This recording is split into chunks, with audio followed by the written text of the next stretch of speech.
The best way to help children grow in their desire to write poetry, in the quality of poetry they may be able to produce, is to memorize a lot of poetry.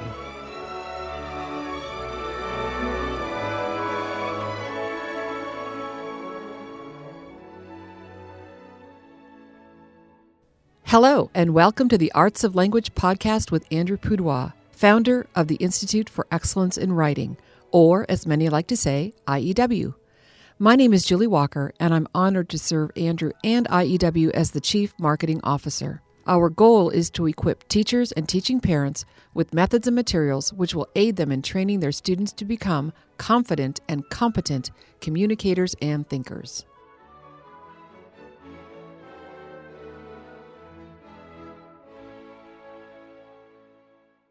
So, Andrew, episode 380. Wow, I know what that means. I know you do. It means ask Andrew anything.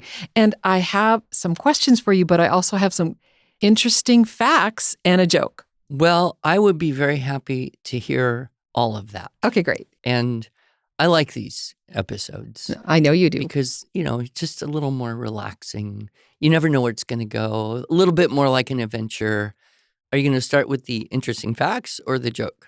Well, first I'm going to give you an interesting fact. Okay. That wasn't submitted by our listener, but it's submitted by your podcast team.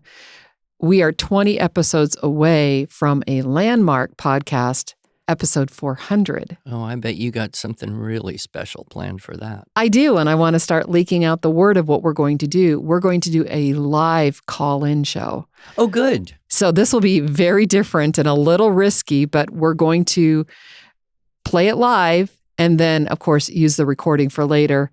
And whether or not it's edited for later remains to be seen, depending on what the questions are. So listener, look for the date, the save the date in November, where we're going to do a call-in show for episode 400.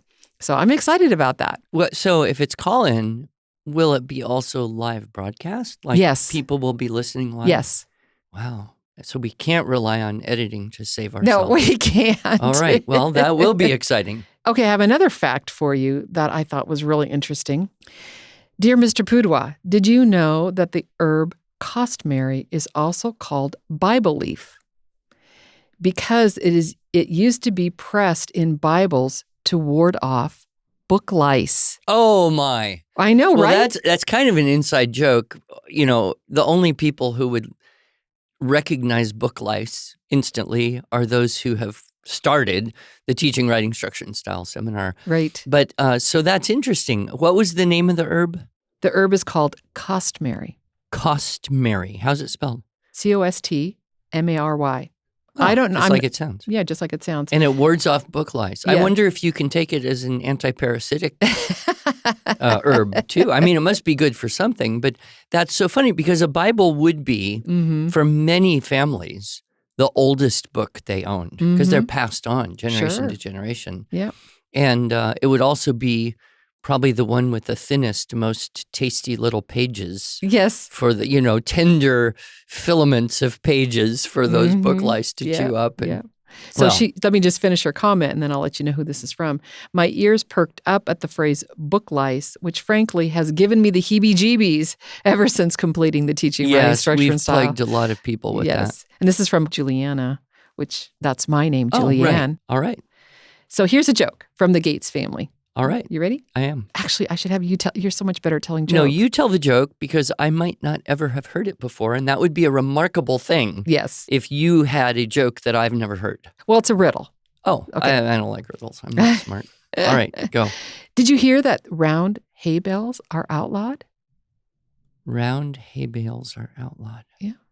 I did not hear this. Yeah, it's because the cows weren't getting square meals. Oh, gosh.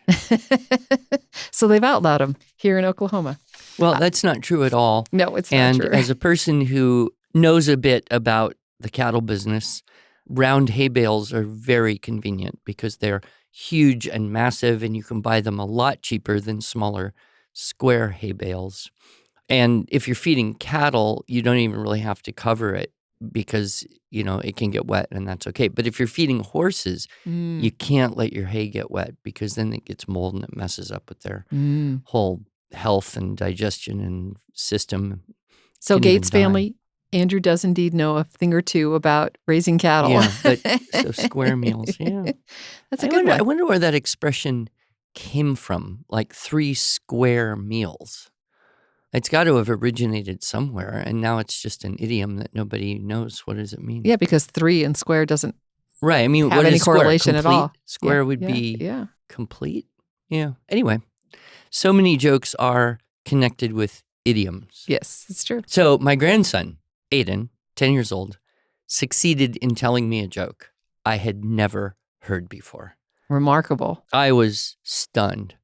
You want to hear it? Of course. So this little boy is out with his mom and he sees a bow-legged man. He goes, "Mom, a bow-legged man." She goes, "Shh, be quiet. That's rude. Don't say that." They go out again. He sees a bow-legged man. He says, "Mom, a bow-legged man." She says, "Shh, be quiet. If you do that again, you'll be grounded for a month reading Shakespeare." Well, they go out the next day, bow-legged man. He says, "Mom, a bow-legged man." And she said, "That's it. You're grounded reading Shakespeare for a month." So he reads Shakespeare for a month. They go out again. He sees a bow-legged man and he says, "Oh, mother, what men are these who wear their legs in parentheses?" I like the joke so Very much nice. because it kind of illustrates, you get out of a kid or anybody, you get out the quality of language that you put in. And so, reading Shakespeare for a month had unintended positive language consequences. Right. So he's not using bow-legged anymore. That's really fun. Okay, now I have a question. This is from Melissa. She has a 4th grader who has never been great at spelling. She says, "It seems all of a sudden that he is forgetting how to spell even the most basic sight words. Do you have any recommendations?" Well, I guess, one observation I would make, does anyone know a 4th grader who's great at spelling? I mean, by definition, being 9.5, 10 years old, you are in the process of learning to spell. But I think what might be concerning her is perhaps she's seeing him not being able to spell the words that maybe he used to be able to spell. Mm-hmm. And that can happen. A lot of parents have this concept that learning and skill acquisition is always on a linear up, right? The curve is always going up. Every day you're getting better than the day before. Every month you're better than the previous month. But, I realized a long time ago teaching music that it's not really like that. It's kind of like growth. It'll come in spurts. And then you'll have some plateau, maybe even a slight decline, and then maybe another spurt, and then a plateau or maybe a slight decline. And so I think we just have to acknowledge that can happen in any area. And memory is one of those areas where sometimes you learn new stuff and then you just forget old stuff because you haven't used it enough, and then you have to kind of relearn it. But my suggestion would be, and I don't know a lot about this child, but I would say in general, kids who are not learning to spell well by looking at words, and sight words would fall into the category of words you look at, I think, by definition. By definition, yes, exactly. And they also kind of fall into the category of not necessarily easy to sound out words. Mm-hmm. Sure. The simplest would be the. Mm-hmm. I mean, if someone said spell the word the, and you were to try to do that phonetically, you'd be clueless, right? And I've seen children look at the word the and say he, right? So it's a sight word, and there's a Dolch list, 100 words that you're not going to know how to spell unless you just flat out hammer them into the memory.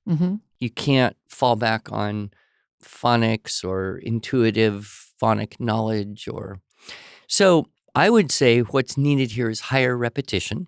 And the best way to get higher repetition in a shorter period of time is verbal drill. I think many parents today believe that spelling all has to be done, on paper or in a workbook or with a program, and you have to be sitting down and you have to see it and or write it.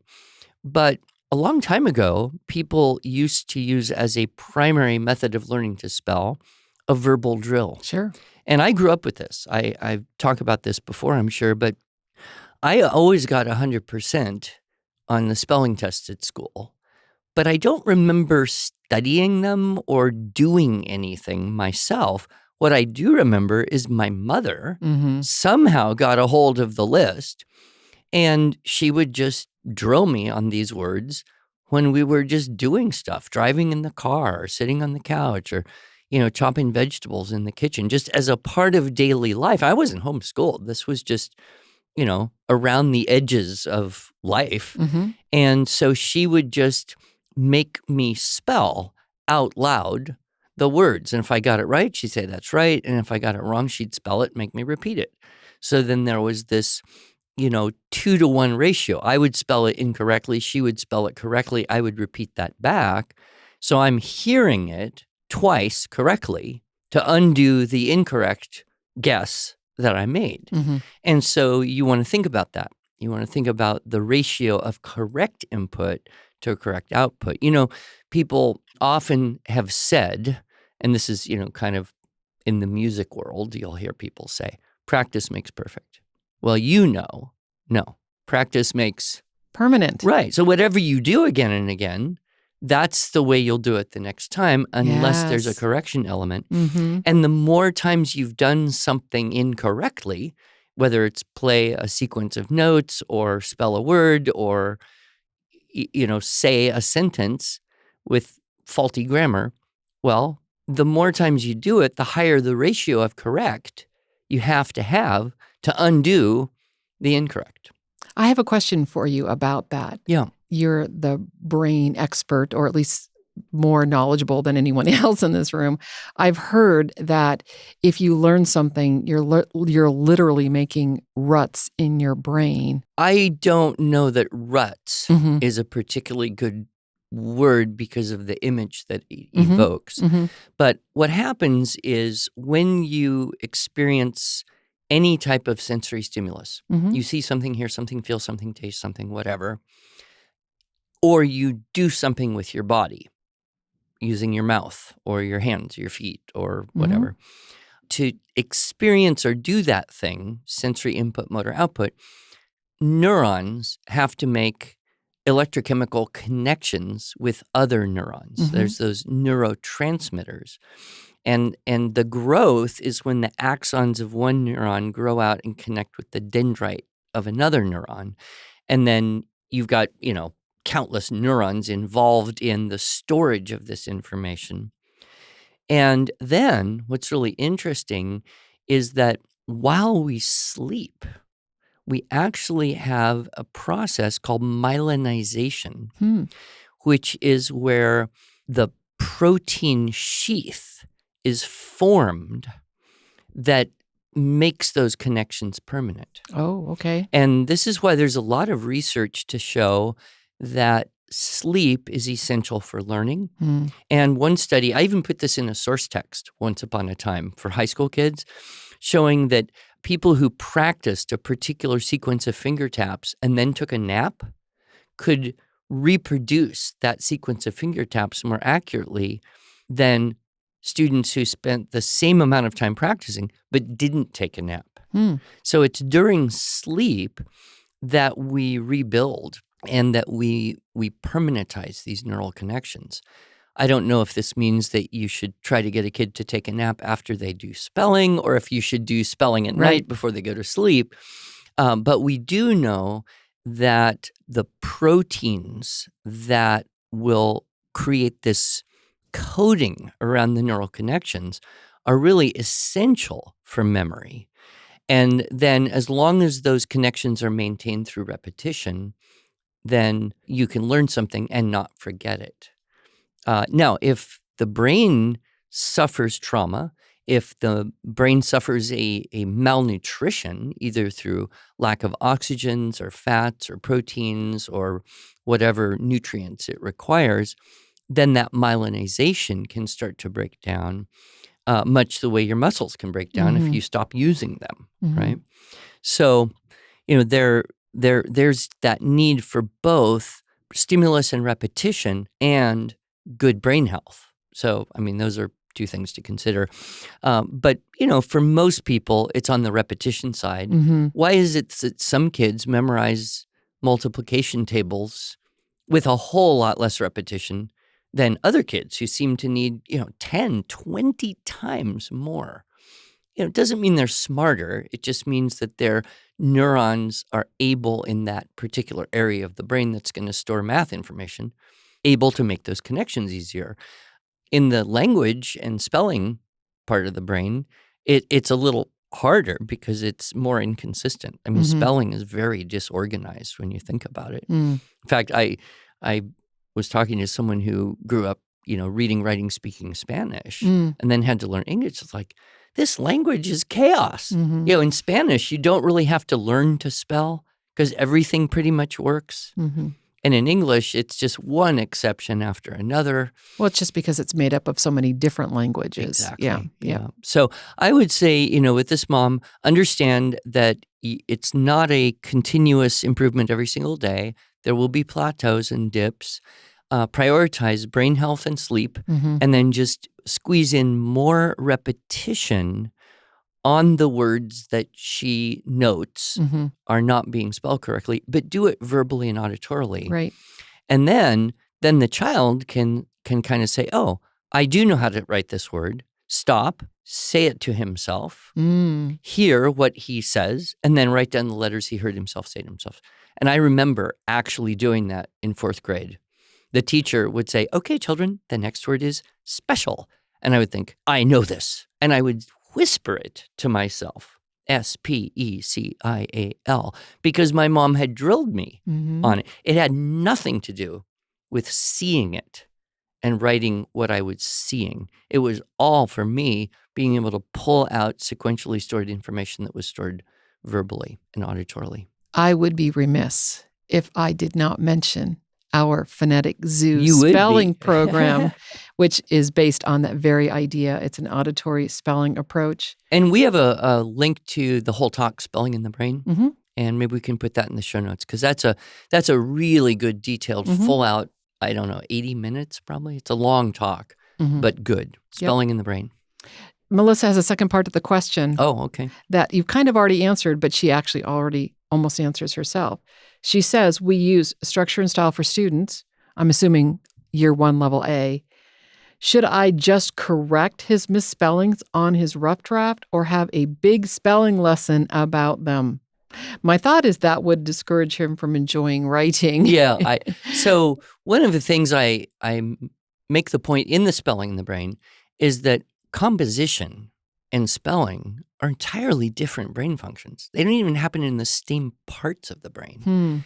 And when you kind of pester a kid about, here, put words into sentences that make sense and make all your letters beautiful and spell every word correctly, that can just totally overwhelm. So separate the complexity. And when you're doing composition, don't worry so much about letter formation and spelling. And that's why we have the strict hard and fast rule. There's no such thing as a first and only draft of anything. So yes, he writes to the best of his ability. You can put the correctly spelled word above it because he's double spacing, I'm sure. And then when he copies it over, he doesn't have to think, oh, what word is next in the sentence? And he can attend to copying the correct spelling into his next draft. And that seems to really work best for everyone. This next question is also she wrote a couple paragraphs on complimenting our podcast, and she likes that she heard you speak in person many years ago, and she herself was homeschooled using IEW, and it wasn't until she started listening to the podcast that she enjoyed IEW and is now using it with her own kids. Oh, wow. Which I love that. And this is from Ebony. I'm working with my kids, specifically ages 7 and 9, on writing poetry. And she's wondering, do we have any simple poetry writing resources or recommendations for trying that out on her own? I don't think we do, other than the little bit of poetry that is kind of just as a fun off checklist kind of activity, almost optional, that are in some of the theme-based writing lesson books. I think at that age in particular, the best way to help children grow in their desire to write poetry, in the quality of poetry they may be able to produce, is to memorize a lot of poetry and to just saturate your brain with verse and rhyme and meter, because a lot of the things that make a poem work are not learned technically so much as they're learned intuitively. And I grew up fortunate enough to have parents who read a lot of poetry to me and to my sister when we were sailing on our boat, parked over at Catalina with no telephone and no radio and no television and nothing to distract us except, books. And so I kind of just accidentally started memorizing poetry. And I believe the more poetry I learned, the more likely I was to be able to come up with good rhymes and things like that. And of course, 7 and 9 years old is such a magnificent, sensitive period for acquisition of language. I mean, it almost connects with the joke that we told about the boy reading Shakespeare. Yes, right? exactly. He said that in this poetic way because he had his mind saturated with Shakespearean type of expression. Now, there are some tools that can be helpful, although I don't know, a 7-year-old probably would have a hard time with it, maybe a 9-year-old, but a rhyming dictionary can be very helpful. You want to make a rhyme, you know what you want to say, but you can't think of the right word. Well, maybe you can look up the word you're trying to rhyme, and there's a word that would help out in that way. So a rhyming dictionary would be one tool. I think a variety of poetry is good. And we would be remiss not to mention, our program, Linguistic Development Through Poetry Memorization. I got to tell you this. I received the most beautiful gift from a completely random person at a homeschool convention just recently. It was a full size, I don't know how big, queen size maybe, handmade quilt. Oh, my. I mean, it's beautiful, absolutely gorgeously made. What a precious and priceless gift. And, wow. And I was almost stunned.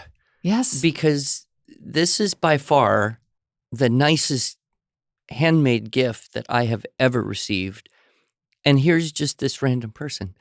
Well, she kind of told me why she wanted to give it, but she included a note. And she said, umpteen years ago, I heard you talk about reading out loud and memorizing poetry. And it completely changed. I think she used the term family tree, but I think what she meant was like the trajectory of our family and the culture of the family. And she had been making this quilt and waiting for a chance to come to a convention and give it to me because she was so profoundly grateful just for that one idea. Wow. She heard all those years ago, and all her children grew up basically hearing beautiful literature and memorizing poetry. Wow. And I was so touched. I almost started weeping when I was reading this note. And I showed it to my wife, and she's like, wow, that is a beautiful quilt. Right. It's not easy to make a quilt. No. And do it beautifully. Right. Yes. Yes. Well, Andrew, I have one last question for you. This is an easy day, only a few questions. Well, okay. Maybe this is the stumper. This is the stumper, and I don't know if it's a stumper, but I don't think it's something that we can cover, but at least touch on it now, and we'll address it more later. What are your thoughts, comments, concerns with the emerging AI chat technology as we can use it for writing almost anything. That is something everybody's talking about. Mm-hmm. And I will confess right off, I have avoided experimenting with this. Every time I get some thing about it, I basically just say, I'm not interested. Mm-hmm. Whether it's a video talking about how to use it to build a big business instantly and make millions, or, how it's going to save so much time, or how it's going to help you replace so many of your employees. I'm just, unfortunately, because of my age, I'm just not interested. But on the other hand, I'd better be interested, because as I kind of thought, it's either going to destroy our business or it's going to explode our business. And I guess that depends on how people perceive the problem of the atrophy of a skill. Yes. If you don't have to figure out what to write, that means you don't have to figure out. And figure out is an idiom for thinking. Yep. And Jordan Peterson talks about this. He's even got an essay writing tool, because he thinks that writing is the most important, vital, not just most important, but absolutely vital skill to learn to think. I also am sometimes quoting Francis Bacon, who I believe said approximately, reading maketh a full man, speaking maketh a ready man, and writing maketh an exact man. So that fits really well kind of as a underlying principle. Now, we know that people today don't read nearly as much as they did even 20 years ago. It's true. Especially students. A supermajority, meaning over 2/3 of teenagers in this country, have not read one book in the last year. That's Wow. a statistic I That heard. is remarkable. So they're not furnishing the brain. Right. And so then how are they going to express ideas? Right. Well, writing and speaking, to write something, you got to basically talk to yourself, hear what you hear yourself say to yourself, hold that in your memory long enough to go harness the technical information of spelling or grammar or mechanics or whatever in order to do that. So if we see, and this touches on the spelling question, if a spell checker will atrophy the skill of spelling. In fact, if you just know spell checkers exist, you will stop believing that it's really worth spending time learning. Well, what will the ChatGPT do? And what will be the consequences of the lowered ability to think complex thoughts? If we aren't requiring mainly students, and I'm thinking, both school and higher education, if we're not requiring them to formulate those thoughts and allowing a technology to replace that particular skill, that's pretty frightening. But on the other hand, all technology can be frightening at first, and maybe there's a way that it can be used well. My problem is I'm just not interested in it. Well, and the good news for you, Donna, is we actually devoted a whole podcast to this. We had a guest on here, a really delightful young man who had some interesting insights that I think will help you, and we'll link to that podcast in our show notes. And he's a college student on the front lines of seeing how college students in his world and Gen Z people are actually interacting and using and working this way. So, we'll have to, I'm sure this will be a continued subject for discussion in future podcasts. And it's exploding, it's going exponential. So we are likely to have to pay more attention. Right. And comment on this, Andrew, and see if my thinking is correct here. In the same way that we can refer to, or at least start our research with Wikipedia, not as a place to cite, but as a place to go to get more ideas, perhaps ChatGPT could be that tool for us. Like, write an essay for me about the example that was given by Drew about George Washington. Right. Well, okay, there's that article, and I go, okay, let me pull some ideas from that to now begin to do my own research. I think the thing that frightens me the most is the great historian Hilaire Belloc once said, "It is the responsibility, it is the obligation of an historian not just to present facts, but to also prioritize those facts." So true. And of course, that in some ways becomes a matter of opinion.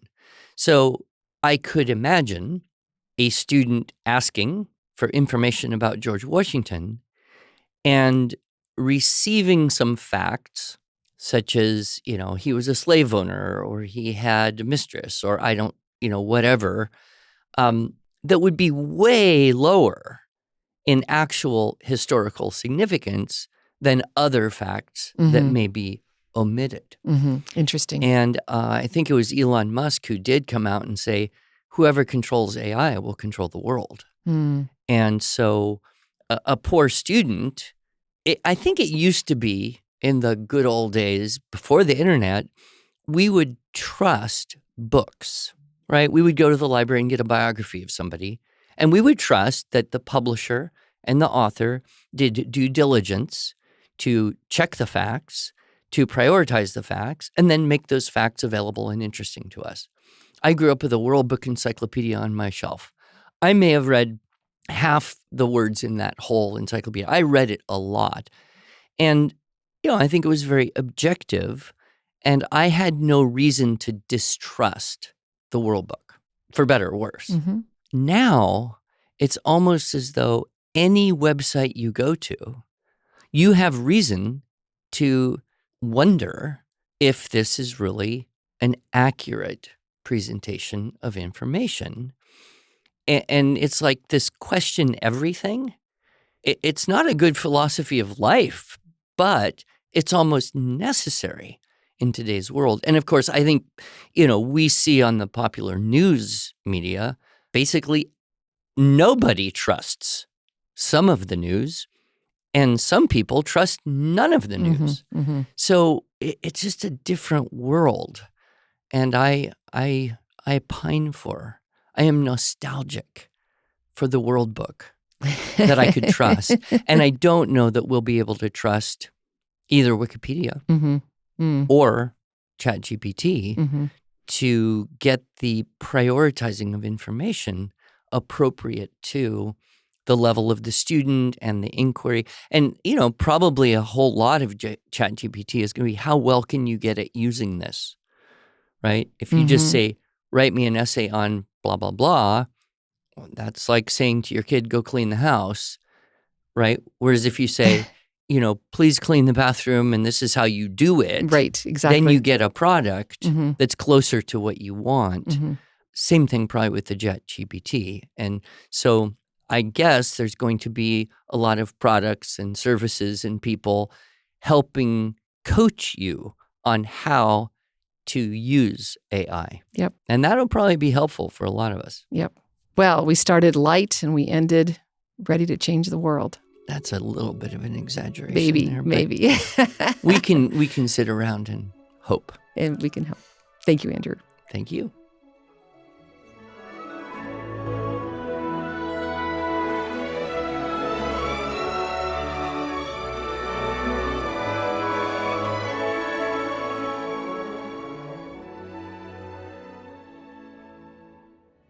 Thanks so much for joining us. If you enjoyed this episode and want to hear more, please subscribe to our podcast in iTunes, Google Podcasts, Stitcher, or Spotify, or just visit us each week at iew.com/podcasts. Here you can also find show notes and relevant links from today's broadcast. One last thing, would you mind going to iTunes to rate and review our podcast? This really helps other smart, caring listeners like you find us. Thanks so much.